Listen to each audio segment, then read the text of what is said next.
Olá, aluno do UniCV, espero que você esteja bem. Nós estamos aqui hoje para apresentar mais um Chá da Tarde. E hoje nós temos um assunto muito especial, ChatGPT e inteligência artificial, assunto que nesse momento está em alta, explodiu nos últimos meses.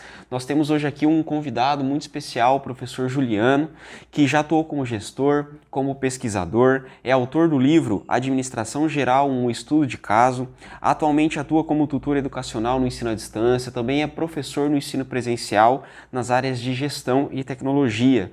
O professor Juliano é bacharel em administração pela Universidade Estadual do Paraná, também possui graduação em processos gerenciais e análise e desenvolvimento de sistemas, possui especialização nos campos de gestão, empreendedorismo, inovação e também da educação e da tecnologia. Professor Juliano, é um prazer tê-lo aqui conosco. Professor Leonardo, cumprimento a todos, agradeço pelo convite, cumprimento aos presentes e agradeço a equipe pelo momento em qual nós teremos aqui para debater um tema que acredito ser bem relevante, que nós estamos ouvindo falar bastante sobre isso, né? Pois é, Juliano. Há um tempo atrás, mais ou menos 2 anos, eu estava aqui gravando um Chá da Tarde sobre processamento de linguagem natural e hoje nós estamos aqui com o fruto do processamento da linguagem natural, que é o ChatGPT, né? Para aqueles que já estudaram, já viram um pouco, o ChatGPT é uma inteligência artificial baseada em processamento de linguagem natural.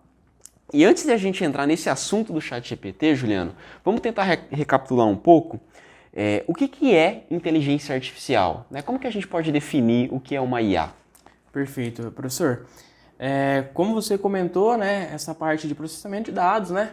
E nós entendemos então que a inteligência artificial, qual nós chamamos de IA pela sigla, são software, né, sistemas, né, através de um grande treinamento, um volume de dados imenso, regras de lógica, estatística e principalmente padrões, né, eles conseguem executar tarefas as quais, inclusive, nós chamamos de pensar, compreender, tomar decisões, né. A máquina não faz isso de fato, só que ela faz funções a qual nós compreendemos que sejam isso.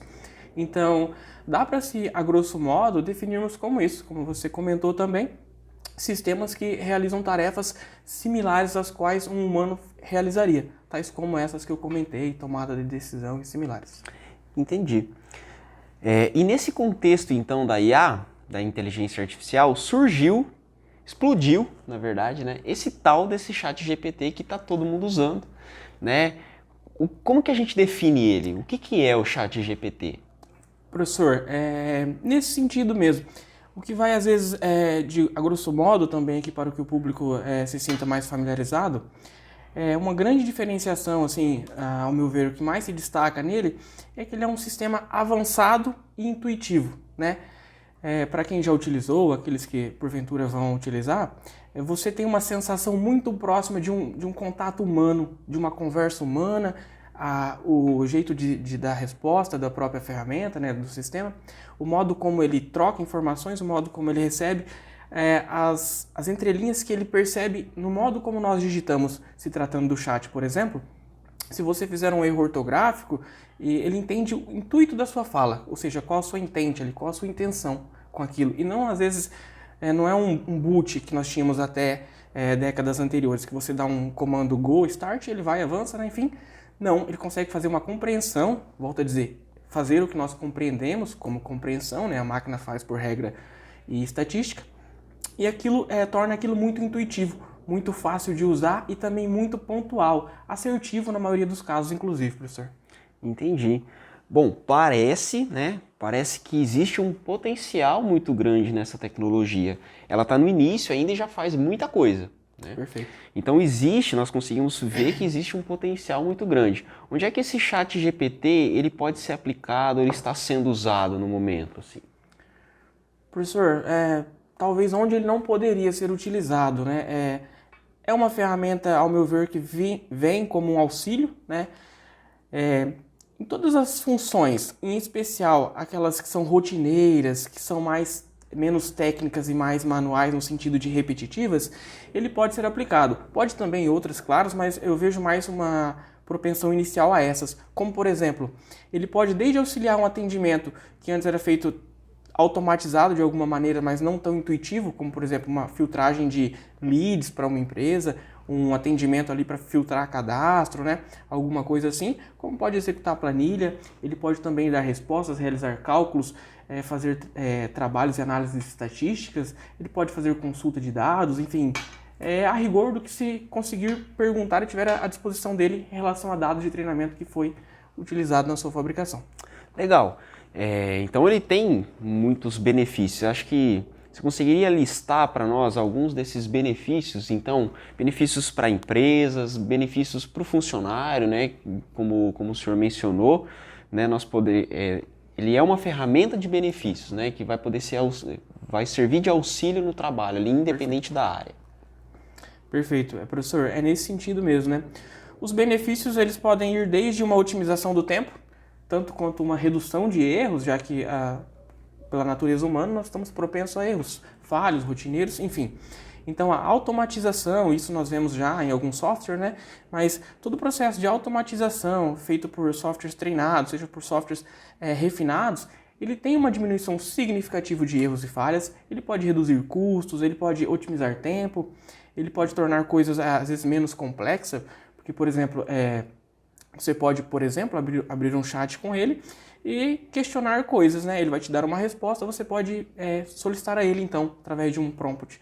Por gentileza, tal, enfim, traga isso de uma informação, de uma forma mais clara, ou para uma criança, explique dinâmica aeroespacial para uma criança de 8 anos. Ele tem essa capacidade também, né? Então ele pode ter adaptação. Então os benefícios são imensos, aonde quer que ele seja aplicado, eu vejo com olhos bem bons com relação a isso. E os desafios, professor? Porque assim, não é possível que essa tecnologia já seja perfeita, né? Existe algum desafio aí na IA e no ChatGPT. Se fosse para nós elencarmos aí desafios do ChatGPT. Como você bem mencionou, professor, há sim alguns, né? A ferramenta ela está em construção e se espera que ela continue, né? Esse é o intuito, uma melhora contínua. Mas ela já mostra para que veio e que o potencial é imenso, talvez inimaginável, né? Talvez até em razão disso que traga receio para alguns. Acho que um dos principais receios que nós temos que tomar um pouco de cautela é com relação à vericidade dos fatos, né? Porque como uma ferramenta saiu de testes recentemente, mesmo que a versão paga ainda, ela comete erros esporadicamente, né? Então, com relação também aos teores éticos desses códigos que são escritos, as informações que são expostas e também retornadas pela ferramenta, né? E toda a questão também que está sendo discutida, inclusive esperamos que em breve seja feito algo nesse sentido, que é uma regulamentação, né? Como todo avanço, ele precisa ser regulamentado, não no sentido de coibir, no meu modo de ver, mas para que nós tenhamos assim um norte até onde podemos, até onde não podemos, para que nós avancemos sim, né, que tenhamos avanços, mas com cautela, com todo o cuidado que eu penso ser necessário. Excelente, excelente, professor. Nós esperamos que vocês tenham gostado, né, do assunto que nós trazemos, do ChatGPT. Eu já peço desde agora, né, se você tem alguma dúvida, alguma sugestão, deixa nos comentários aí do vídeo, tá? Que nós via de regra podemos entrar, podemos comentar, podemos discutir e até trazer mais alguns episódios relacionados a esse tema. Até mais!